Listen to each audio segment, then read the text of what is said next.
Hey everybody, this is Hal, and I am doing a worship arts update for today, which is June the 2nd, 2016. And this is all about, hey, what is coming up for this summer?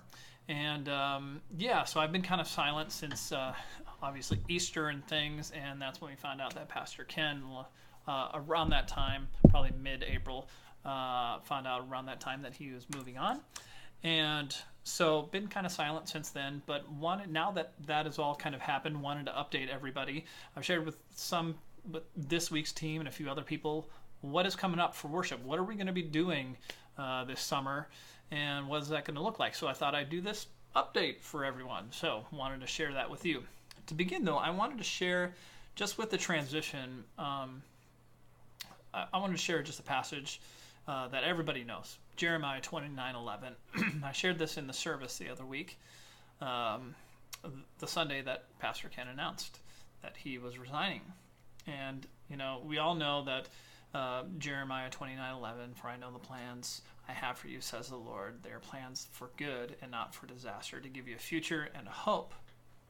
But the interesting thing, so this is all set in the context of Jeremiah the prophet. Obviously, it's from the book of Jeremiah. And it's set, he is writing to those who are, Israelites who are in captivity in Babylon. So Babylon came, took all the people, they left some, but, took the majority of the people, all the important people, and then took them back to Babylon and put them in captivity. So here in the beginning of chapter 29, Jeremiah is saying, hey, you know what? Make your home here.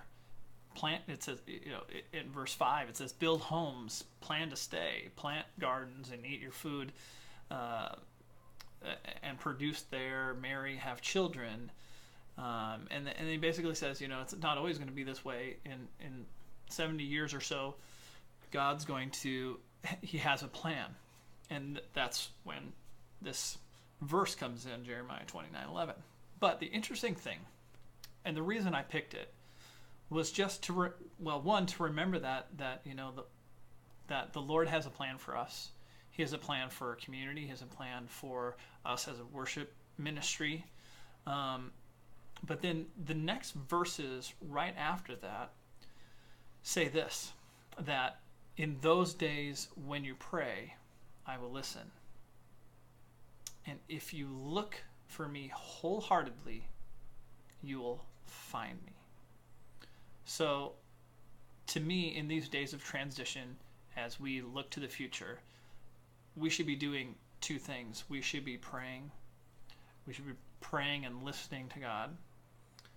And He will listen to us. That's what it says. In those days when you pray, God will listen. He will listen to our prayers. And we will find Him when we seek Him wholeheartedly with all of our hearts. So that's a prerequisite there. So I just wanted to encourage you guys with that, to say, hey, keep on keeping on, all right?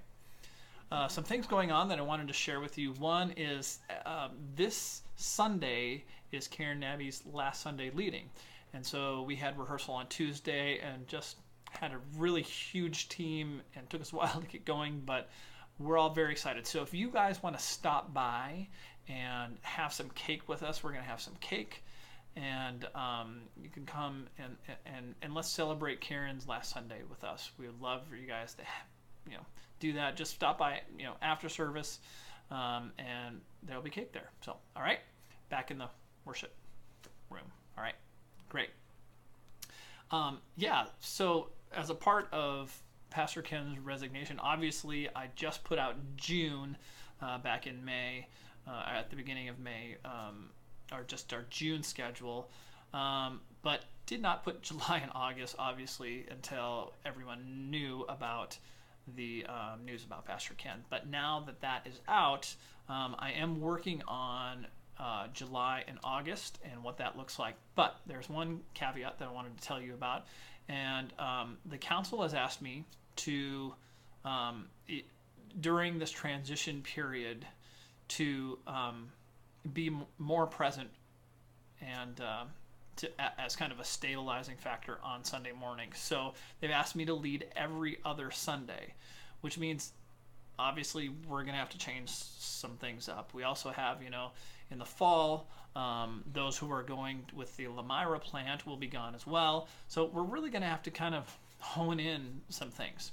But I am working on those teams and what they're going to look like. So we might have kind of 2.5 teams, might have 2 teams, and then a freelance team. I don't know, something like that. But it's still in the works. So, but wanted you to be aware of that. And then helping me to plan that, I've put together kind of an interim summer leadership team for our worship ministry, just for the summer. And right now it consists of Carrie Adamson, Susan Begans, and Kay Schmidt. So there, those 3. And then I'm thinking about maybe someone else, but I haven't decided fully on that yet. And so they're going to help me with the worship schedule. And then also they're going to help me with a few other things. Like we want to, the covenant was kind of what last year, and actually it's been like a year and a half since we've had the covenant. Even before that, we've been working on that. Yeah, it's been a year and a half now. But that was kind of developed as Connect, Grow, Serve, Repeat. Our church strategy was happening, and the two didn't really mix real well. I tried to throw it in there kind of after the fact. And then we've also just been struggling with the covenant in general and what that has looked like. The interesting thing is, if you ever noticed when signing the covenant, it was actually, I put a date on it. It said 2015, 2016. So through this, actually I think it says something like through the summer or September to May or something like that on it. I don't have it here. But anyway, that was intentional because we knew the covenant would be changing and it would be evolving, and we want it to evolve.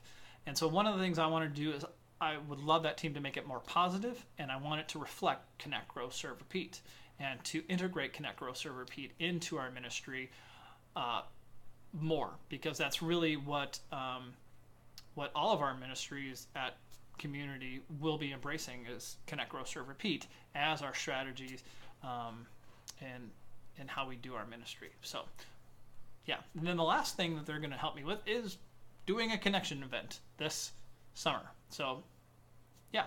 So there you go. That's their goals, is to help me with those 3 things: summer schedule, the new covenant, like the New Testament, and a connection event. And then lastly, what I'm wanting to do sometime this summer is do a 6-week kind of study group, not just for those of us in worship ministry, but also for the larger church, around what is worship. Right now I'm leaning towards a Louis Giglio DVD series on worship called Worship, That Thing We Do.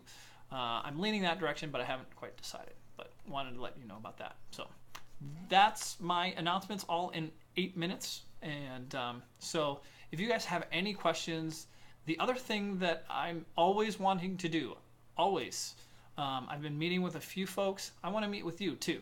So if please, next time I talk to you, stop me and say, hey, would you like to, let's get together. I hear you've wanted to do that. And I will go, yeah, let's do it. Let me take you out for coffee. Let me grab you something, or we can, I don't know, bring you back something here to my office. Yeah. Oh, I forgot one last deal. So we have a little left in our budget for this year. And what I wanted to do as kind of a thank you to all of our volunteers, our little earbuds that we've been using, and we use the same ear thingies, but then we put our own earbuds in there. I don't know about you, but sometimes that kind of grosses me out. And I was thinking, what would be a way that we could, kind of deal with that? And since we have a little extra budget money, I thought that I'd go ahead and get us all our own in-ears. So our own earbuds that we would keep here. So there are several different kinds. If you like the Miis, we can get that. Otherwise, what I'm going to do is throw up some options. I'm really liking these little guys that I've been wearing, the MIC mic. I don't know why they call them They're actually, let's see, what are these called again? I'm not really sure. Anyway, but I will be putting some options out there for you guys. And then I want to get everybody their own in-ear monitors. So their own in-ear buds, whatever you call these things. In-ear monitors. So that you don't have to worry about sharing. You can put them in your drawer and just leave them there. I've also moved the drawer. To move the drawer to the sound booth in the back. Just in the meantime, for now. Yeah, I think it'll be a little... I think it'll be a little safer since we've had some of these walk off on us. Anyway, thank you guys so much for listening, and yeah, like always, get a hold of me if you have any questions or want to take me out or me take you out, because that's what I said. That would, yeah. If you'd like to get together and talk, that would be great. All right, thanks guys. Have a wonderful day. Bye.